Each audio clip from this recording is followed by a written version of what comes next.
இன்னைக்கு தஞ்சாவூர் பக்கத்துல உள்ள சின்னையூர் அந்த சைட்லாம் போய் பார்த்தோம். விவசாயிகள் ரொம்ப ரோட்ல கஷ்டத்தோட அவங்க வருத்தத்தை எல்லாம் சொல்றாங்க. அதாவது தஞ்சை மாவட்டம், திருவாரூர் மாவட்டம் இந்த ரெண்டுலையுமே கிட்டத்தட்ட 3 லட்சத்துக்கு குறையாம குருவ சாவடி பண்ணியிருக்காங்க. கிட்டத்தட்ட ஒரு 85% சாகுபடி வேலை முடிஞ்சிருக்கு. இன்னும் கொஞ்சம் ஒரு 8000 10,000 ஏக்கர் வந்து தண்ணிக்குள்ள இருக்கு. விளைஞ்ச நெல் இந்த நிலைமையில இருக்கு. தீபாவளிக்கு முன்ன ஒரு 22 நாளைக்கு முன்னே அறுவடையெல்லாம் ஆரம்பிச்சு நெல் அறுவடை செஞ்சு வச்சிருக்காங்க. இந்த 2 மாவட்டத்துக்கும் பாத்தீங்கன்னா சென்டர் அப்படின்னு அரசாங்கம் வச்சிருக்கிறது பாத்தீங்கன்னா ஒரு 180 கிலோ தான். 1000 500 அது இதுன்னு சொல்றதெல்லாம் அதெல்லாம் தவறான செய்தி. இந்த சென்டர்லயும் பாத்தீங்கன்னா ஒழுங்கா நெல் எடுக்கல.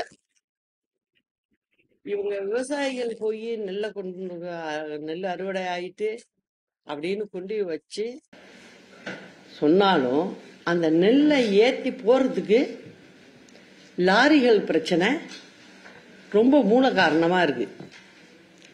அதையெல்லாம் வந்து அரசாங்கத்துல மறைச்சு பேசிக்கிட்டு இருக்காங்க. அது இல்லை, நிறைய விஷயங்கள் இருக்கு அது சம்பந்தமா. அதுவும் இது டெல்டா மாவட்டங்கிறதுனால இந்த இடத்துல நான் சொன்னாதான் சரியா வரும். ஏன்னா இது நிறைய விஷயங்கள் வந்து மறைக்கப்பட்டிருக்கு. மொத்தத்துல பாத்தீங்கன்னா இந்த திமுக அரசாங்கம் செயல்படாத அரசாங்கமா இருக்குன்னு நான் இந்த அரசாங்கம் வந்ததுலேருந்து ஒரு 3 மாதத்துக்கு பிறகு பார்த்ததுலேருந்தே நான் சொல்லிட்டு வரேன். அதை வந்து நான் சொல்றது உண்மைங்கிறத நிரூபிச்சுக்கிட்டே இருக்காங்க அவங்க. அதுலேருந்து திருந்துவாங்க அப்படிங்கிறதுக்கு தான் நான் சொல்றேன். ஆனா அவங்க அந்த மாதிரி இல்லை. காரணம் என்ன? வெறும் விளம்பரம். விளம்பரத்தில் நான் அதை பண்றேன் இதை பண்றேன் அப்படின்னு சொல்லிட்டு எல்லாத்தையுமே நாங்கள் செஞ்சு முடிச்சிட்டோம் அப்படின்னு சொல்றாங்க.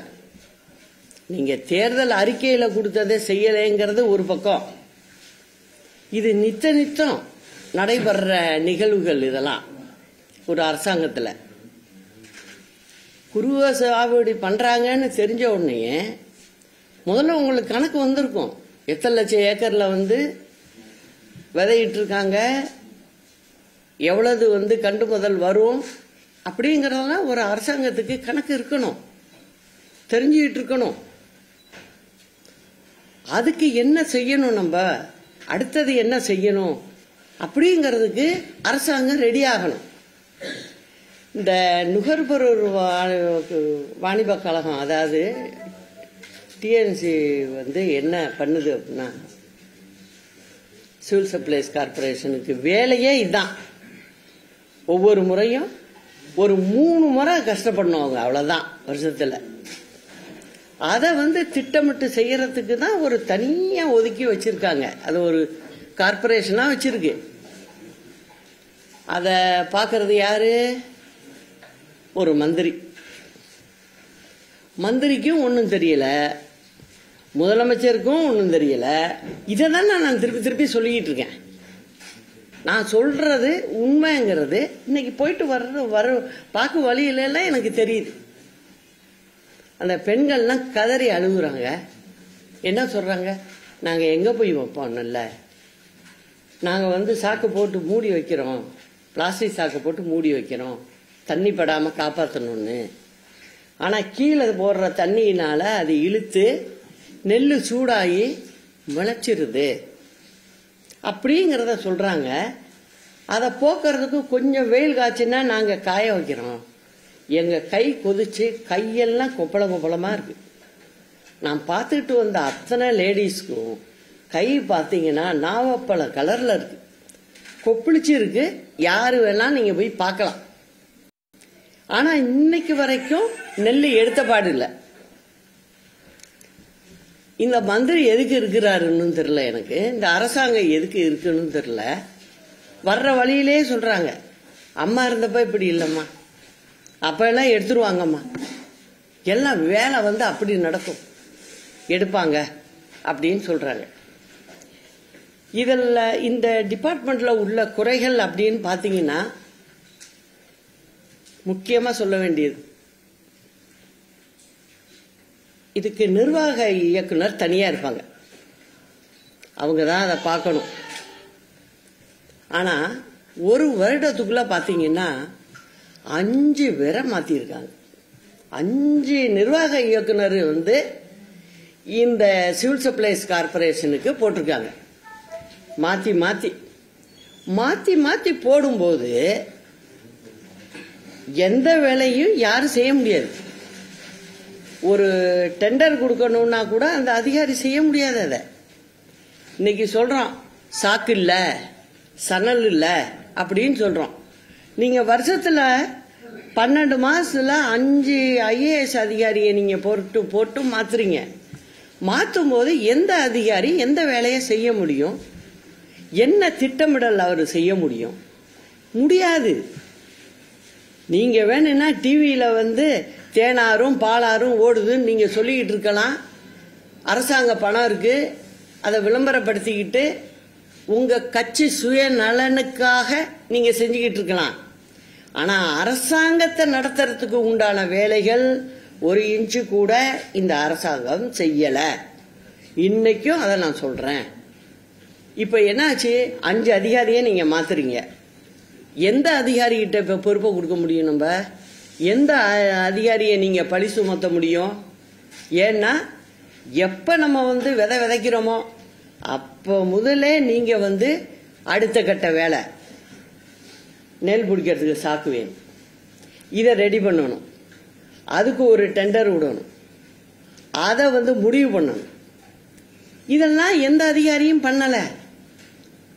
பண்ணாம இருக்கும்போது அப்ப சாக்கு தட்டுப்பாடு வரத்தானே செய்யும். அதுதான் இப்ப வந்திருக்கு. ஒண்ணு. அடுத்தது 2வது அப்படின்னு பாத்தீங்கன்னா, அம்மா இருக்கும்போது பாத்தீங்கன்னாக்க திரும்ப திரும்ப அம்மாவை நினைவு மூட்டுது. ஒவ்வொரு நிகழ்வும் ஒவ்வொரு இடத்துக்கு போகும்போது அந்த பாமர மக்கள் வாயிலா தான் வருது. நீங்க அரசாங்கத்தை நடத்துறோன்னு சொல்லிக்கிட்டு நீங்க திராவிட மாடல் ஆட்சி நீங்க வேணா சொல்லிக்கிட்டு போலாம். நீங்க மந்திரியா இருக்கிறவங்க வேணா சொல்லிக்கிட்டு போகலாம், உங்க கூட இருக்கிற MLA வேணா சொல்லிக்கிட்டு போகலாம். உங்களையெல்லாம் கொண்டாந்து அந்த இடத்துல உட்கார வச்சது தமிழ்நாட்டு மக்கள். அவங்க திருப்பி உங்களை உட்கார வைப்பாங்களா அப்படிங்கறத 26 தேர்தல் நிச்சயம் பதில சொல்லும். அது மட்டும் இல்ல, அதுல உள்ள தவறுகள் அத்தனையும் நான் சொல்லி ஆகணும். ஏன்னா எனக்கு தெரியும். அதனால நான் துணிஞ்சு சொல்றேன். உங்களுடைய இந்த அரசாங்கத்துக்கு ஏதாவது எனக்கு குறிப்பா பதில் சொல்லணும்னா தாராளமா சொல்லலாம். நான் திரும்ப பதில் சொல்றதுக்கு ரெடியா இருக்கேன். ஏன்னா நீங்க ஒண்ணுமே செய்யல. இப்ப பாத்தீங்கன்னா சாக்கு வாங்கல, சணல் வாங்கல ஒரு பக்கம். அடுத்தது அப்படின்னு பாத்தீங்கன்னா, மொத்தம் தமிழ்நாட்டில் பாத்தீங்கன்னாக்க இந்த டிரான்ஸ்போர்ட் முக்கியம். போக்குவரத்துக்கு லாரி எடுக்கிறது ரொம்ப அத்தியாவசியம். இந்த நெல் விளையும் பூமி இருக்கிற இடங்கள்ல உள்ள மாவட்டங்களுக்கு இப்போ ஒருத்தருக்கு ஒரத்தநாடு ஒன்றியம் தெரியும்னு வச்சுங்க, ஒரு குறிப்புக்காக சொல்றேன். அந்த ஒன்றியத்துக்குள்ள எத்தனை இடத்துல சென்று இருக்கு, உள்ளர எப்படி ரோடு போகணும் வரணும் அப்படிங்கறத போய் அந்த லாரிக்காரங்களுக்கு தெரிஞ்சு போய் நெல் எடுக்க போகணும். அதுல டைம் வேஸ்ட் ஆகக்கூடாது, நேரம் வீணாக கூடாது.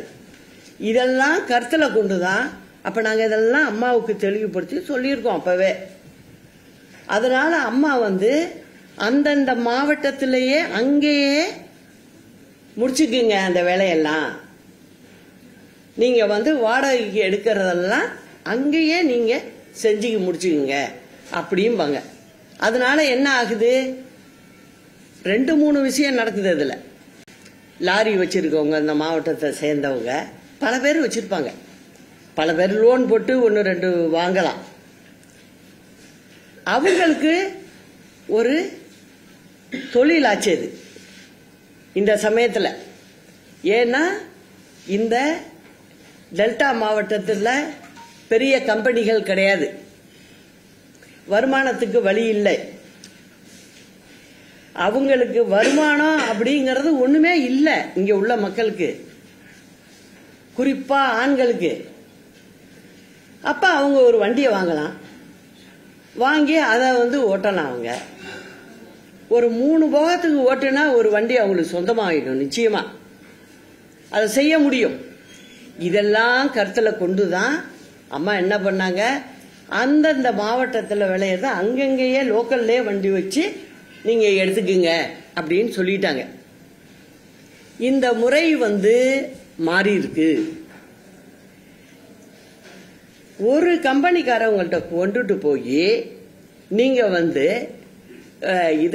இந்த வேலையை கொடுத்தீங்கன்னா கிட்டத்தட்ட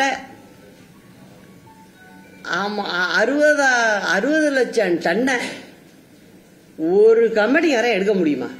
ஏதாவது நினைச்சு பாருங்க, கொஞ்சம் முடியுமா? அந்த கம்பெனிக்காரவங்க வெளி இதில் மாவட்டத்தில் இருந்தெல்லாம் வண்டியை கொண்டு அந்த டிரைவரை வச்சுக்கிட்டு எந்த சந்தையில் போய் நீ எடுப்ப? எப்படி வழி தெரியும்? தெரியுமா? அது தெரியறதுக்கு வாய்ப்பு இல்லை. இதுல பெரிய சிக்கல் ஆயிருக்கு. என்ன பண்றாங்க, ஒரே ஆளுக்கு ஒரே பர்சனு 3 கம்பெனி பேரை வச்சு லாரியை மொத்தமா எடுத்துக்கிட்டு, நல்லா கவனிங்க, அந்தந்த மாவட்டத்தில் உள்ள லாரி வச்சிருக்கவங்களும் அடிபடுறாங்க. அந்த ஒரு ஆளாலையும் செய்ய முடியல. அதனால எல்லா நெட்களும் ரோட்ல கிடக்கு. என்னன்னா அவங்களால அரேஞ்ச் பண்ண முடியல. இத பிரிச்சு அம்மா காலத்துல இருந்தது அப்படியே கண்டினியூ ஆகியிருந்தா இந்த பிரச்சனை இல்லை. ஒண்ணு. இன்னொன்னு அடுத்ததை சொல்லிக்கிறேன். அதாவது மொத்தம்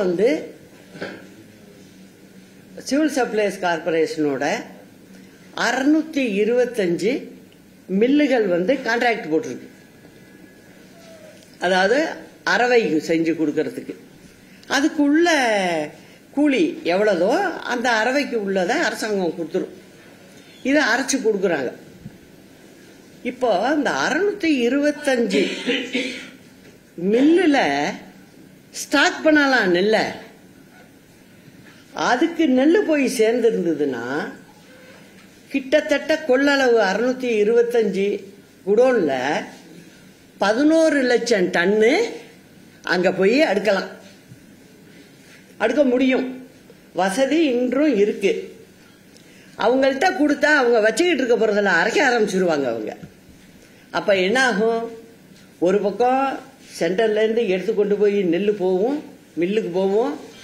மில்லுல பத்திரமா நனையாம சேஃபா வைக்கப்படும். அங்கேருந்து அரவையும் செய்யப்படும். அரவை செஞ்ச அரிசி வெளில போகும். இந்த முறைகள் அம்மா இருந்தப்ப ரொம்ப சரியா கச்சிதமா இந்த வேலைகள் வரிசையா நடந்துச்சு. அந்த சுழற்சி கரெக்டா வந்தது. இப்ப அந்த சுழற்சி என்னன்னு அதிகாரத்துல இருக்கிறவங்களுக்கு யாருக்கும் தெரியல. அதிகாரிகளை வேலை வாங்கவும் தெரியல. அதெல்லாம் ஒரு பெரிய சாபக்கேடு மாதிரி ஆயிடுது இந்த மக்களுக்கு. இதெல்லாம் ஒரு காரணம், முக்கிய காரணங்கள்.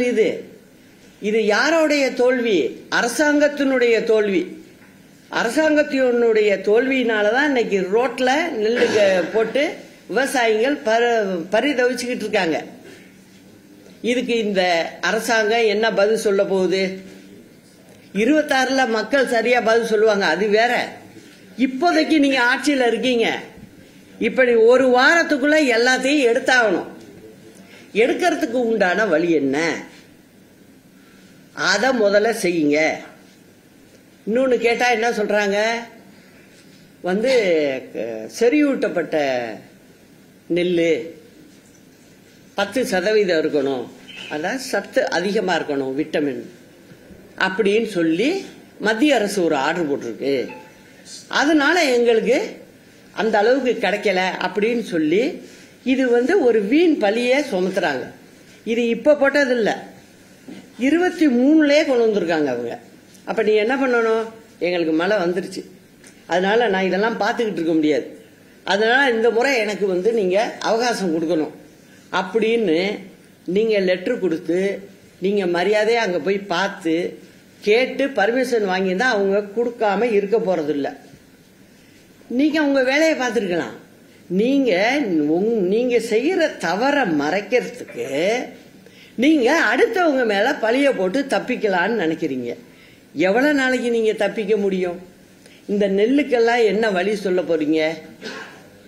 இப்போ மத்திய இது கூட்டம் வந்திருக்கீங்க, குழு வந்திருக்கு, அவங்கள நீங்க எல்லா இடத்துக்கும் கரெக்டான முறையில் அழைச்சிட்டு போறீங்களா இல்லையா?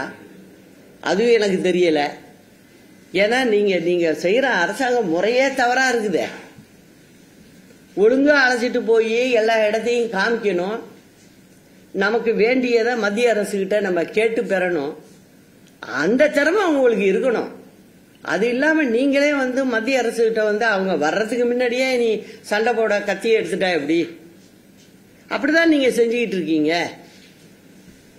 ஒரு பக்கம் நீங்க வந்து அரசியல் மட்டுமே நீங்க பண்ணிக்கிட்டு இருக்கீங்க. அரசாங்கத்தை நடத்துற அரசாங்கம் இல்ல இது. அந்த அரசியல்வாதி இல்ல இவங்க திமுக காரவங்க. சும்மா சண்டை போட்டுக்கிட்டு நீங்களோ உங்க வீட்டுல உள்ளவங்களோ கஷ்டப்பட போறதில்ல. பாவப்பட்ட இந்த விவசாய மக்கள் தான் கஷ்டப்படுது இன்னைக்கு. இதுக்கு என்ன மாற்று வழி, என்ன செய்யணும் அப்படிங்கறத பார்க்கணும். இந்நேரம் நீங்க வந்து ஒரு மாசத்துல 11 லட்சம் டன்னு நம்ம 625 மில்லுல அரைக்க முடியும்.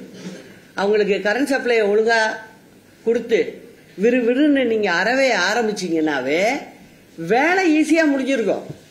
எங்கேயுமே உங்களுக்கு மூட்டைகள் சேராது, நம்ம மாத்தி இருக்கலாம். அதே மாதிரி வந்து நீங்க வேலை செய்யறத விட்டுட்டு அடுத்தவங்களை குறை சொல்லிக்கிட்டு எவ்வளவு நாளைக்கு நீங்க மக்களை ஏமாத்த முடியும்? அதனால நான் இப்ப இந்த திராவிடல் மாடல் ஆட்சி இருக்குல்ல, இந்த மாதிரி ஜனங்களை அழுவ விட்டுக்கிட்டு ரோட்ல உட்கார வச்சுக்கிட்டு ஒரு பொம்பளை பாக்கி இல்லை, எல்லாரும் எல்லா பெண்களும் சொல்றாங்க, கையெல்லாம் வந்து அப்படியே தீபாவளிக்கு முன்னேலேருந்தே எங்களுக்கு கொப்பளிச்சு போய் கிடக்குமாங்கிறாங்க. நாங்க தினம் அதிலே கைய வைக்கிறோம், அந்த சூடு வந்து எங்களுக்கு ஆகல, இதுக்கு ஏதாவது ஒரு வழி பண்றது சொல்லுங்கம்மா நீங்க அப்படின்னு கேக்குறாங்க. இதெல்லாம் நான் கேட்டுட்டு வந்துதான் இன்னைக்கு சாயந்தரம் உங்கள்கிட்ட சொல்லணும்.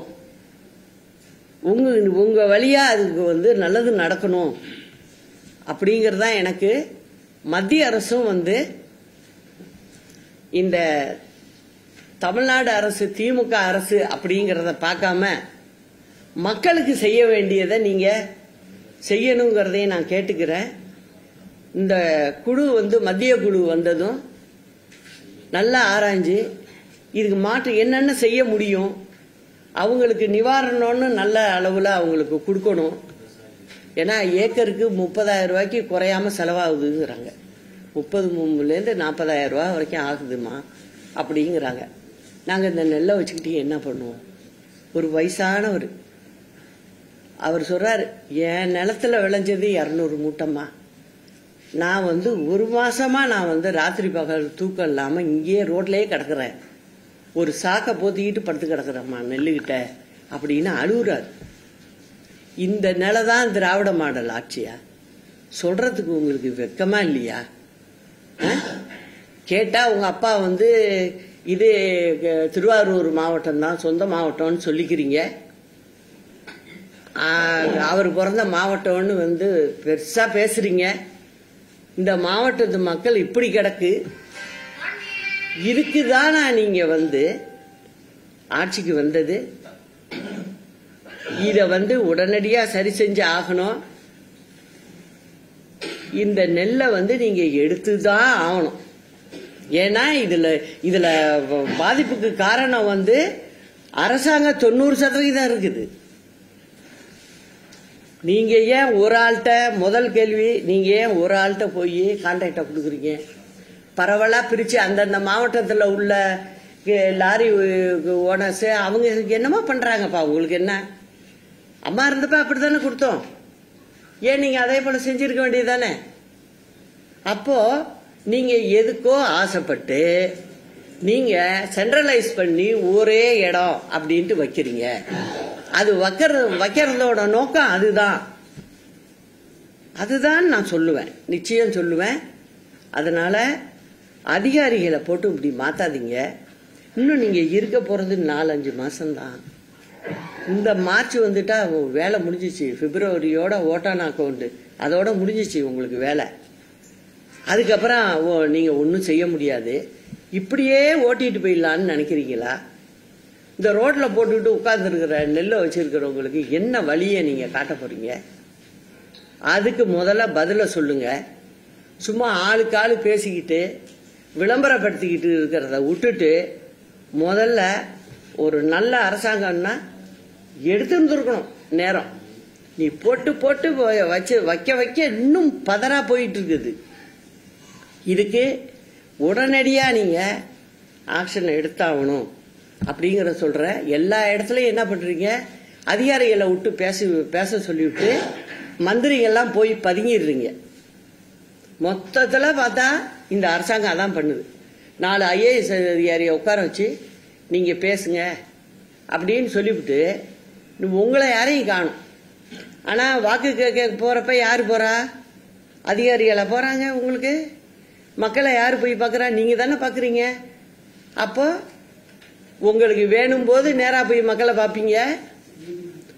மற்ற நேரத்தில் வந்து நீங்க அரசாங்கத்துக்கு வந்து பச்சை எங்களை கையெழுத்து போட்டதுக்கு பிறகு உங்க நிலைமை மாறி போயிடுது.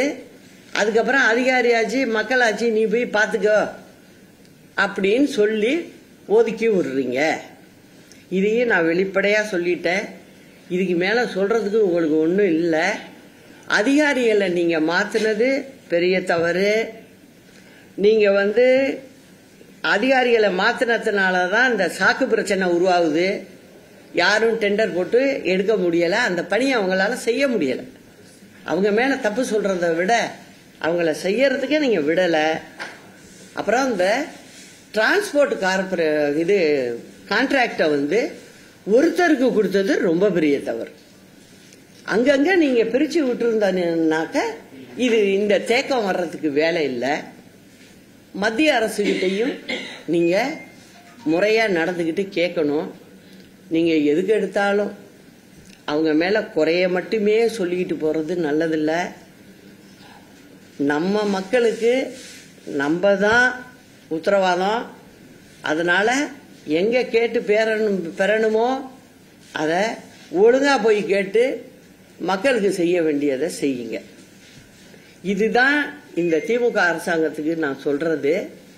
நான் இன்னைக்கு அந்த மக்களை பார்த்தது ரொம்ப மனசு வருத்தமா போயிட்டு, அம்மா இருந்திருந்தா இந்த மாதிரிலாம் விட்டுருப்பாங்களா?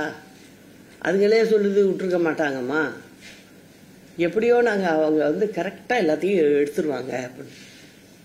ஆனா அந்த திட்டமிடல்ங்கிறது இந்த அரசாங்கத்துக்கு எதுலேயுமே கிடையாது. அவங்க ஏதோ ஆட்சிக்கு வந்துட்டோம், நம்மள இனிமே 5 வருஷத்துக்கு யாரும் கேட்க முடியாது அப்படின்னு அவங்க வந்து அந்த திமிரிலே தான் போயிட்டு இருக்காங்களே ஒழிய உண்மையா மக்களுக்காக உள்ள வேலையை அவங்க செய்யலை. இதை எல்லாத்தையும் திருத்தி ஆகணும். இப்போ மக்கள் அங்கே சொல்றது என்னன்னா, நாங்கள் தீபாவளிக்கு முன்ன 20 நாள்லேருந்து கிடக்கு எங்க நெல் அப்படின்னு சொல்றாங்க. அதை சீக்கிரம் எடுக்கிறதுக்கு வழி பண்ணணும். இன்னும் அந்த ஒரு கான்ட்ராக்ட் நம்பிக்கிட்டு இல்லாம அங்கங்க உள்ள மாவட்டத்தில் உள்ள லோக்கல்ல லாரி வச்சிருக்கவங்கள்ட்ட கொடுத்து அந்த பணியை தீவிரப்படுத்தணும். அரவைக்கு கொண்டுட்டு போறதுக்கு உண்டான வேலையை செய்யணும். செஞ்சாதான் சரியா இருக்கும். நம்மளுக்கு 12 மாதத்திற்கு மொத்தமா சேர்த்து பார்த்தீங்கன்னா 33.5 லட்சம் டன்னு அரிசி வந்து ரேஷனுக்கு தேவைப்படுது. நம்ம தமிழ்நாட்டுக்கு மட்டும் நான் சொல்றேன். அப்படி இருக்கும்போது இவங்க நீங்க 3 மாசத்துக்குள்ள முடிக்க வேண்டிய வேலையை இன்னும் ஆரம்பிக்காம இருக்காங்க. அறவே ஆரம்பிக்காம இருக்குது. அதனாலதான் நெல் போடுறதுக்கும் இடம் இல்லை. இதா அதே போல பாத்தீங்கன்னா 2011 அம்மா ஆட்சிக்கு வரும்போது 180 அரசாங்கத்துல குடோன் இருந்துச்சு நெல் ஸ்டாக் பண்றதுக்கு. அம்மா 2011 2016 அம்மா இருந்த வரைக்கும் அந்த சமயத்துக்குள்ள எக்ஸ்ட்ரா 112 குடோன் கட்டினாங்க. இப்ப மொத்தம் 292 குடோன் இருக்கு. ஆனா இந்த 4.5 வருஷத்துல இந்த திமுக ஆட்சிக்கு வந்தப்புறம் ஒரு குடோன் கட்டியிருப்பாங்களா? இந்த மாவட்டத்துக்காரவங்கன்னு சொல்லிக்கிறாங்களே, ஒரு குடோன் கட்டியிருப்பாங்களா அவங்க? இல்ல. அதையும் நான் தெரியப்படுத்துறேன். இப்ப குடோன் கொள்ளளவு தெரியுது, 625 மில்லுகளுடைய கொள்ளளவு தெரியுது. நீ ஏன் ரோட்ல போட்டு வச்சுக்கிட்டு இருக்க? எடுத்து கொண்டுட்டு போய் அறவே ஸ்டார்ட் பண்ண வேண்டியதானே? ஸ்டார்ட் பண்ணா முன்னாடி ரேஷனுக்கு அனுப்பிட்டு இருக்கலாமே. நம்ம அந்த இது வேலை கூட உங்களுக்கு தெரியல. தெரியாததுனால அப்படியே எல்லாமே ஸ்தம்பிச்சு கிடக்குது. இதுக்கு ஒரே வழி, இந்த அரசாங்கம் சீக்கிரம் போகணும். அதுக்கு இந்த மக்கள் தயாராகணுங்கிறது தான் என்னோட ஆசை. ஏன்னா தமிழ்நாட போல ஒரு நல்ல ஸ்டேட் எங்கேயுமே இந்தியாவில் பார்க்க முடியாது. உண்மையா சொல்ல போனோம்னா லா அண்ட் ஆர்டரா இருக்கட்டும், மற்ற விஷயங்களாகட்டும், எல்லாத்துலயும் படிப்பு, எல்லாத்துலயுமே தமிழ்நாடு எப்போதுமே முதன்மையா இருக்கும். இது அம்மா வரும்போதெல்லாம் 2, 3க்கு போனா கூட அதை நவர்த்தி பின்னாடி கொண்டு போவோம். அதை ஒரு சேலஞ்சா எடுத்துக்கிட்டு போவாங்க. ஆனா இப்ப பாத்தீங்கன்னா 7, 8, 9க்கு போயிட்டோம். நம்ம நினைச்சு பார்க்காத ஸ்டேட் எல்லாம் நம்மளுக்கு மேல இருக்குது. இப்போ தமிழ்நாடு அவ்வளவு புத்திசாலிகள் உள்ள இடம். உழைப்புலையும் சரி, படிப்புலையும் சரி. ஆனா அரசாங்கம் சரியில்லை. அது நல்லா கண்ணுக்கு தெரியுது. அப்ப இருந்தப்ப பாத்தீங்கன்னாக்க கலெக்டருக்கு வேலை இருக்கும். இப்ப கலெக்டருக்கு வேலை சொல்றதுக்கு ஆள் இல்லை. அதனால கலெக்டருக்கு வேலை இல்லை. இந்த அரசாங்கம் வந்ததுல இருந்தே கலெக்டர்களுக்கே ரொம்ப வேலை இல்லை. சும்மா ஏதோ அப்படி போயிட்டு வராங்க, அவ்வளவுதான். பெரிய வேலைன்னு ஒண்ணுமே இல்லை. இது நான் கலெக்டருக்கு மட்டுமானு பார்த்தேன். ஒவ்வொரு இடத்துக்கு போனாலும் ஒவ்வொரு டிபார்ட்மெண்ட் வழியா விசாரிச்சு பார்த்தாலும் அதே நிலைமையிலே இருக்கு எல்லாமே. காரணம் என்னன்னா இல்ல. ஒரு முதலமைச்சருடைய பையன் சொல்றாரு, நாங்க ஒரு நாளைக்கு 8000 மூட்டை எடுக்கிறோம் அப்படிங்கிறாரு. ஒன்றும் வேண்டாம், இந்த 2 மாவட்டத்துல 150 சென்டர். அந்த சென்டர்ல அப்ப என்ன ஒரு நாளைக்கு 40 மூட்டை 50 மூட்டை தான் எடுக்கிறீங்களா? நீங்க கணக்கு பாருங்க, கணக்கே வராது. அப்ப என்ன நினைக்கிறீங்க? வாங்கி வந்ததை ஏதோ சொல்லிட்டு போவோம் அப்படின்னு சொல்லிட்டு போறீங்க. விவசாயிகளுக்கு நல்லா தெரியுது. இப்ப என்ன சொல்றாங்க, ஏதாவது ஒரு வழியில இதை எடுத்து ஆகணும். அத நீங்க போய் கேளுங்க, மத்திய அரசு கிட்ட கேளுங்க. நானும் வெளிப்படையா சொல்லிட்டேன், மத்திய அரசு உதவி பண்ணணும்னு. அந்த முயற்சிகள்ல இறங்குங்க. ஆக மொத்தம் இன்னைக்கு நான் பார்த்ததுல என்ன தெரியுது, இந்த அரசாங்கத்துக்கு வேலை தெரியல அப்படிங்கறத இந்த விதத்திலையும் காமிச்சிட்டாங்க. நீங்க ஒரு வீட்டில் உள்ள ஒரு வேலை செய்யறவங்களோ, உங்களுக்குன்னு ஒருத்தங்களை தனியா வச்சு வேலை செஞ்சு வேலை வாங்கிட்டு இருக்கீங்கன்னா, நீங்க அவங்க இல்லைன்னா உங்களுக்கு உடனே அந்த வேலையை ஒரு புது ஆள் கூட நீங்க போடலாம். ஆனா நீங்க நினைச்ச மாதிரி போகாது. ஏன்னா உங்கள்கிட்ட ஏற்கனவே பழக்கப்பட்டு அதை தெரிஞ்சுக்கிட்டு செஞ்சுக்கிட்டு இருக்கவங்க இருப்பாங்க. அவங்க போகும்போது நமக்கு கொஞ்சம் கஷ்டமாகும். ஒரு வீட்டு வேலைக்கே இப்படி அப்படின்னா, நீங்க ஒரு மேனேஜிங் எம்டிஏ மேனேஜிங் டைரக்டர், அவரை வந்து நீங்க 5 பேரை மாத்துறீங்கன்னாக்க அவர் வந்து தெரிஞ்சிக்க வேண்டாம் இந்த சிவில் சப்ளைஸ் கார்பரேஷன் எப்படி என்ன, இதுல எப்படி எவ்வளவு சென்டர் இருக்கு, எவ்வளவு நெல் வரும், என்ன ஏதுன்னு அவர் பார்க்க வேண்டாம். ஒவ்வொருத்தரும் 2 மாசம் 60 நாள் டக்குன்னு அவருக்கு மாத்தல் வருது, திருப்பி 100 ஆள் வர்றாரு. இப்படி வந்தா எப்படி அவங்க செய்ய முடியும்? அதிகாரிகளையும் நம்ம தப்பா சொல்ல முடியாது. ஒரு அதிகாரி ஒரு 3 வருஷம் இருந்தாதான் அங்க உள்ள வேலை என்னன்னு தெரியும். அதுக்கே நீங்க இடம் கொடுக்க மாட்டேங்கிறீங்களே, உடனே தூக்குறீங்க. அப்படி செஞ்சா எப்படி நீங்க வந்து இந்த சிக்கல் தான் வரும். இப்ப இங்க நெல் அறுவடை பண்ணி ரோட்ல கிடக்க இந்த சிக்கல் வர்றதுக்கு அது ஒரு காரணம், மெயின் காரணம் அதுதான். அதனால இந்த அரசாங்கம் போகணும் அப்படிங்கிறது தான் நான் இப்ப மக்களுக்காகவே நினைச்சுக்கிறது.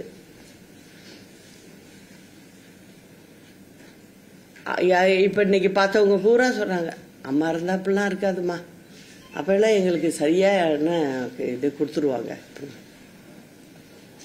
நீங்க வந்து ஒரு விவசாயி விதை விடுறாங்க அப்படின்னாங்கன்னா அன்னையிலேருந்தே நீங்க கணக்கெடுத்தாகணும்.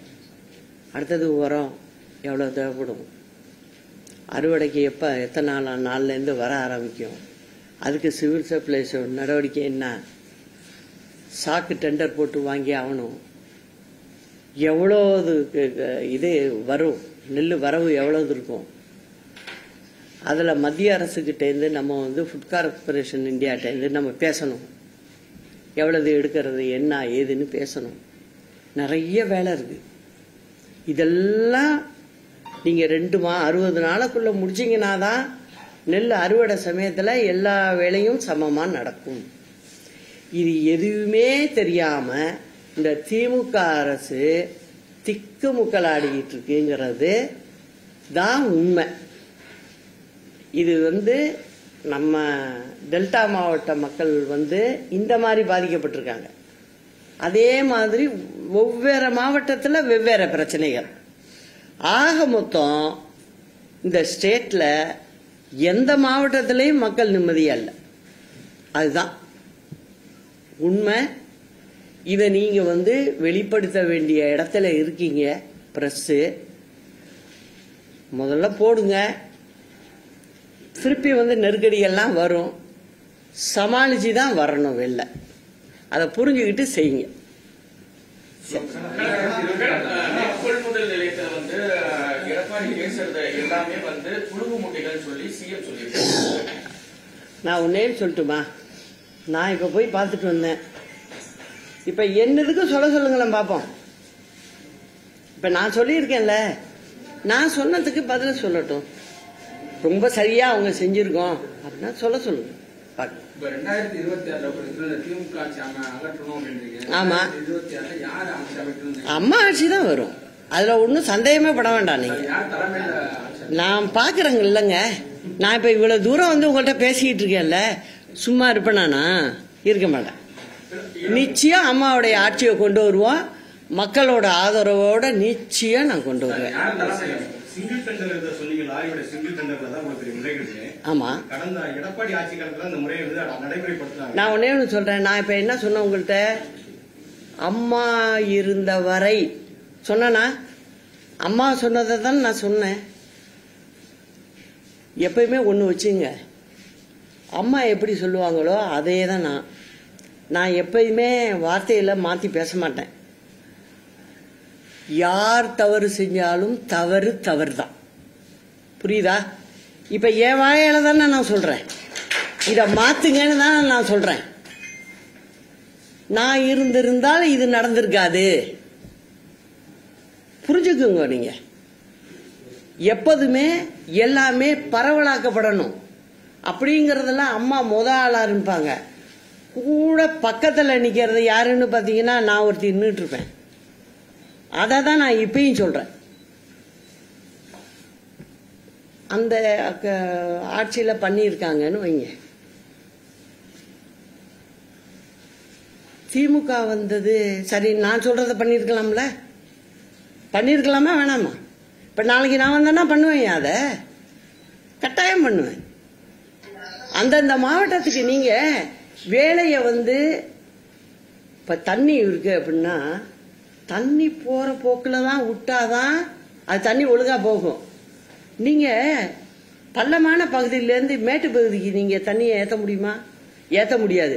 அது மாதிரி தான் இப்போ சிவில் சப்ளைஸ் நடந்துக்கிட்டு இருக்கு. இப்போ நடந்துக்கிட்டு இருக்கிறது அதுதான். அது நடக்கக்கூடாதுங்கிறது தான் என்னோட ஆசை. நீ அந்தந்த மாவட்டத்தில் எவ்வளோ லட்சம் ஏக்கரு எவ்வளவு போகுதுன்னு தெரியும். அப்படி இருக்கும்போது அங்கங்கே உள்ளவங்களுக்கு நீங்கள் இதை பிரித்து கொடுங்க.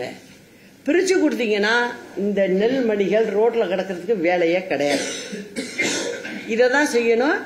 தப்பு யார் செஞ்சாலும் தப்பு தான்.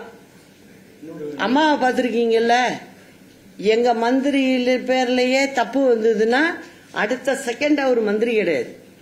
நடந்திருக்குல்ல, திமுக மாதிரி கிடையாது. நாங்கள் திமுக மாதிரி போர்வை போத்தி மந்திரிகளை பத்திரப்படுத்துது பாருங்க, அந்த வேலை அம்மாவுக்கு கிடையாது. நானும் அந்த ரூட்ல போற ஆளு. புரியுதா? அதை புரிஞ்சுக்கணும். குருவைக்கு வந்து பயிர் காப்பீடு பண்ணிருக்காங்க. ஆனா மகசூல் ஆய்ந்து அறுவடை பண்ணி அதை வீடு வந்து சேர்க்க முடியல. பெரிய பாதிப்பு வந்துருச்சு. ஆனா அதிகாரிகளும் அமைச்சர்கள் என்ன சொல்றாங்க, 33% பாதிப்பு இருந்தா மட்டும்தான் பயிர் காப்பீடு இழப்பீடு தருவோம்னு சொல்றாங்க. இது எந்த விதத்துல ஏற்புடையது? இது ஏற்புடையதே இல்லதா? அது நம்ம பேசணும். நீங்க வந்து குறைய மட்டும் இப்ப அமைச்சரா இருக்கிறவங்களோட வேலை. இப்ப நாங்க ஆட்சியில இருந்திருந்தோம், இந்த ஃபர்ஸ்ட் பாயிண்ட் இந்த மாதிரி நடக்க விட்டுருக்க மாட்டேன். அது வேற. நீங்க தானே பொறுப்பெடுத்து போய் கேட்கணும். பதவியில் நீங்க தானே இருக்கீங்க. அப்ப நீங்க தானே போகணும். அதை நீங்க செய்ய மாட்டேங்கிறீங்களே, அதை தானே என்னோட கேள்வியா இருக்கு. அதே போல வச்சுங்க, எதுல எந்த தவறு நடந்திருந்தாலும் அது யாரா இருந்தாலும் தவறு தான். அது பண்ணியிருக்க கூடாது அப்படிங்கறதையும் நான் இங்க சொல்லிக்கிறேன். 2026 சட்டமன்ற தேர்தல் வந்து உங்க தலைமையில அதிமுக ஆட்சி அமைக்க மக்கள் நீங்களும் நானுமே முடிவு பண்ண முடியாது. இது வந்து தமிழ்நாட்டில் உள்ள வாக்கு அளிக்கிற மக்கள் தீர்மானிக்கிறது. நல்ல தீர்ப்பை மக்கள் வழங்குவாங்க அப்படிங்கிற நம்பிக்கை எனக்கு முழுசா இருக்கு. தற்போது அதிமுக நீங்க சொல்லிருக்கீங்க.